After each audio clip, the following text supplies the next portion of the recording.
let's see about rate of reactions. When we talk about rate is a measure of the speed at which the reaction takes place. So it's how fast the reaction is going on.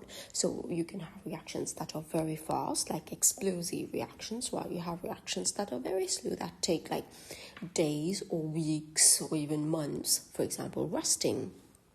And you can have moderately fast reactions that takes place over a couple minutes. For example, the acid-base reaction that you know, or you have metal-acid reactions that you've done before. So when we talk about rate is a measure of how much reactants are being used up or how much products are being formed with respect to time.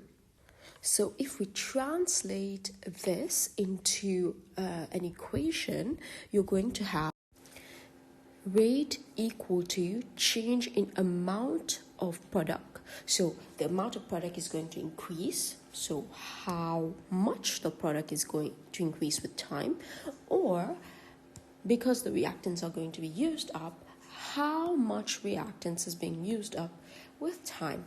To put even simply, because in chemistry we want to make things shorter, we don't like to write a lot, so rate is equal to change is just the symbol delta. So change in amount of product, amount is concentration, so change in concentration of P with time, right?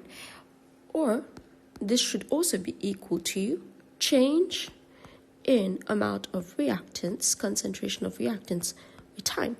Now, products are increasing, but reactants are decreasing, right? So rate can be investigated by how much products are being produced with time, which is going to be positive, which is going to be an increase, or it's how much reactants are being used up with time. So amount of reactants are decreasing. So to show this, we're going to just put a negative here. So the negative is simply indicating that we have a decreasing concentration of the amount of reactants. But by convention, rate is always expressed as a positive value. Now, if you look at the formula that we've derived here, so rate is change in concentration of either reactants or products with time. So let's see what would be the unit of rate. So here you have concentration of products. So concentration, this is measured in mole per dm cube.